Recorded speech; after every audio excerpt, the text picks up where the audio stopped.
Nama saya Steven, berasal dari Teknik Komputer dengan NPM 240 6359600.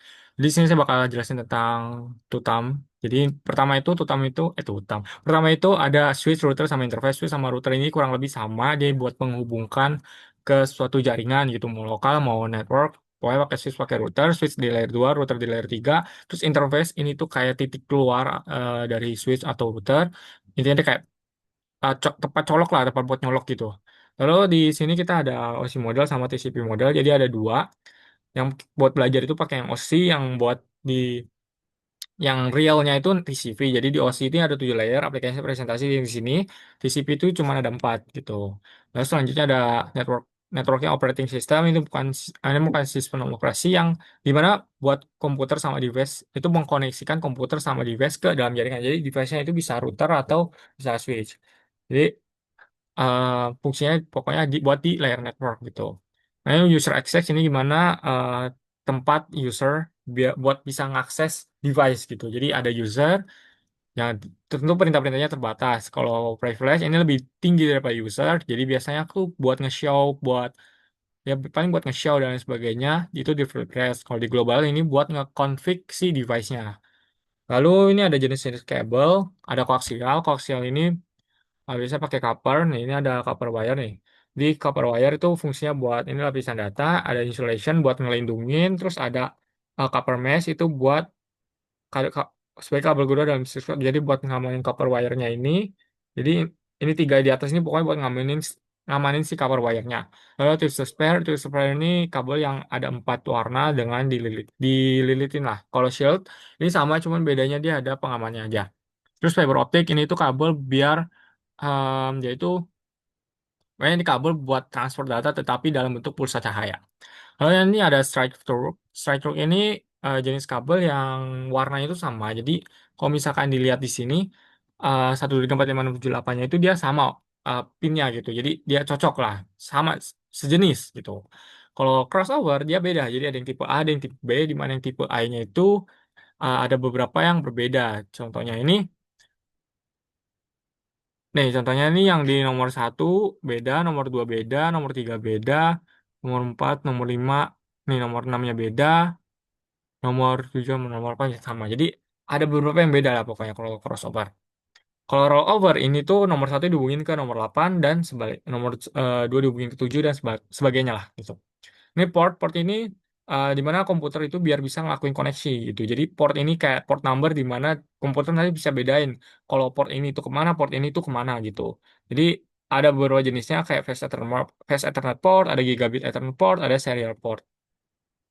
Mode transmisi itu ada tiga, ada yang simplex, half duplex, sama full duplex. Kalau simplex itu di mana dia cuma bisa satu device saja kirim ke device lain, yang lainnya itu diam. Kalau half duplex ini dua-duanya bisa kirim, tapi harus nunggu kelar dulu. Kalau half full duplex bisa dua-duanya kirim tanpa harus nunggu selesai gitu. Terus kita masuk ke transport layer. Transport layer ini tuh uh, ada di antara session layer sama network layer. Jadi transport layer ini di mana tuh gunanya buat transfer data secara end to end. Jadi biasa gunanya itu buat addressing. Jadi kayak addressing tuh di mana port satu dengan port lain kayak dipilih-pilih addressnya. Terus ada end to end. Jadi di mana dia tuh bisa secara end to end datanya itu sampai. Terus buat mengatasi error, flow control, terus buat memilih. Terus ada protokolnya, ini beberapa protokolnya yang kita bahas itu bakal TCP. TCP ini tuh transport layer protokol yang dimana itu dia harus melakukan connection dulu baru bisa berkomunikasi. Di mana ada 3 langkah, three handshake gitu. Jadi pertama itu yang host A ini bakal melakukan kayak permintaan dulu sinkronis dengan si host B-nya, terus nanti host B-nya bakal ngejawab, terus host A-nya baru konfirmasi lagi. Biasa aplikasi yang dipakai itu kayak ini World Wide, email, FTP, intinya aplikasi-aplikasi yang butuh datanya itu sampai dengan benar-benar selamat. Nah, di header-nya itu ada source port, ini yang di bagian kanan, pokoknya semuanya ini. Terus selanjutnya itu ada UDP. UDP ini tuh protokolnya nggak perlu connection. Jadi dia langsung bisa komunikasi. Contoh aplikasinya kayak DNS, DHCP, NTP, dan lain sebagainya. Nah, ini ada beberapa header yang ada di UDP. Ada source port, destination, line, sama checksum. Lalu port addressing. Nah, buat si komputer itu bisa terhubung dengan uh, terhubung ke buat melakukan bisa komunikasi itu butuh port, di mana portnya ini itu biasanya diadreskan, di addressing, di mana kalau port 80 itu berarti kita kalau ngelakuin komunikasi dengan HTTP, kalau port 53 kita ngelakuin HTTP komunikasi dengan DNS. Jadi bisa banyak aja portnya. Biasanya itu ada yang well known itu udah ditetapin dari sononya, udah fix gitu. Register ini kita bisa ngelakuin register port, port ini buat siapa, buat ini buat siapa. Kalau dynamic port ini biasanya buat lokal dan paling kayak cuman koneksi sementara aja gitu. Jadi nggak dipakai permanen. Terus VLAN, VLAN ini kalau misalkan kita dalam suatu jaringan itu kita mau bisa kalau pakai switch kan berarti ya udah semuanya di dalam satu jaringan. Kita kalau mau pisahin jaringan itu kita bisa pakai VLAN. Jadi misalkan VLAN yang 10 buat manajemen, VLAN 10, VLAN 20-nya buat student dan lain sebagainya. Pokoknya begitulah. Dipisahkan semuanya tapi dalam virtual. Jadi kayak ini dipisah dalam blok-blok tapi secara virtual. Ini ada defaultnya emang udah dari sananya. Jadi udah ada sebelum dikonfigurasi. Natif ini kalau misalkan nggak ada tag VLAN-nya bakal ke sana. Data VLAN ini tipe VLAN yang memang khususin buat paket. Terus ini ada manajemen VLAN, ada face VLAN. Terus selanjutnya ini cara konfigurasinya bisa VLAN. Kalau misalkan mau bikin VLAN 10 berarti VLAN 10 namanya apa. Terus kalau misalkan kita mau atur, jadi interface yang pakai VLAN itu interface berapa, terus kita ngelakuin mau mode apa. Jadi kalau mau mode terang atau mode akses. Terus kalau misalkan mode terang itu kan nanti bakal semuanya terkirim gitu dalam satu, jadi kayak semua VLAN dikirim dalam satu terang gitu. Kalau mode akses itu biasanya dipakai buat end device. Jadi si switch ini dikena end device biasanya pakai mode akses. Terus ada VTP. VTP ini berguna buat mengubah. Jadi TV-TV-nya ada yang transparan, ada yang server, ada yang client, ada off, ada yang transparan itu kayak misalkan menerusin semua paket yang diterima ke interface di interface atau pokoknya diterangkan semua ke port terang lain. Kalau server ini switch buat menghapus dan mengubah VLAN di seluruh jaringan. Kalau client ini cuma di switch-nya itu sendiri, kalau off dimatikan kayak transparan. Jadi VTP ini intinya biar memudahkan kita konfigurasi di dalam suatu switch. Jadi kita nggak usah konfigurasi semua switch, satu switch server aja semuanya nanti dapat. Nah ini cara konfigurasinya, VTP mode server, VTP version, dan lain sebagainya. Kayak gitu.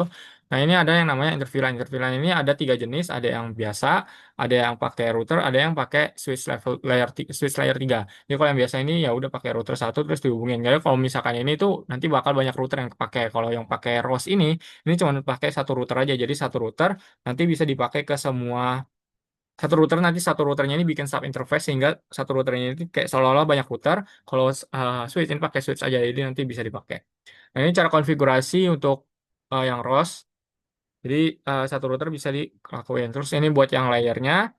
Terus ini buat STP, Spanning Tree Protocol itu kalau misalkan suatu jaringan itu terjadi redundansi. Jadi kalau misalkan kita mau bikin jalur pet cadangan itu bakal terjadi redundansi. Makanya jadi nanti butuh si Spanning Tree Protocol ini buat gitulah buat mengatasi hal redundansi itu. Nah, di sini ada jalurnya kayak ada root port, design, alternate, disabled. Terus ini ada beberapa statusnya.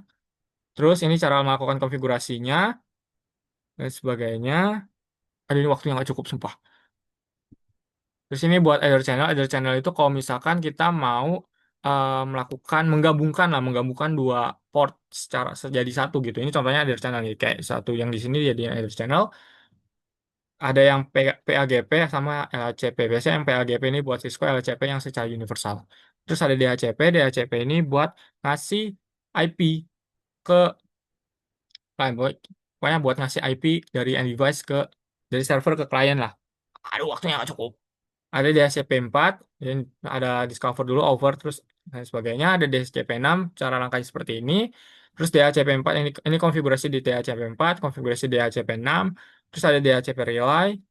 Terus ini buat routing. Nah, kalau routing ini di mana eh, biar bisa komunikasi di luar jaringan gitu ya. Biasanya itu ini ada yang metode transmisinya tuh ada unicast, multicast, broadcast, unicast dan lain sebagainya. Terus nah ini cara routing statik. Jadi secara manual ini ada yang next hop sama forwarding. Kalau next hop ini pakai IP, kalau forwarding itu pakai interface. Ini cara konfigurasinya yang di kanan. Terus kalau statik ya ini caranya. Nah, ini yang statik ini juga ada yang IPv4 sama IPv6. Terus ini yang dynamic, dynamic itu kayak secara otomatis. Nah, ini salah satu contohnya itu RIP, di mana dia itu routing pokoknya secara otomatis. Terus ada beberapa timernya, ada yang update, invalid, down, sama flash. Terus ada versi 2, nah, versi LNG. Ini cara konfigurasi RIP dan sebagainya. Nah, sekian presentasi dari saya. Terima kasih. Mohon maaf bila ada kesalahan kata dan sebagainya.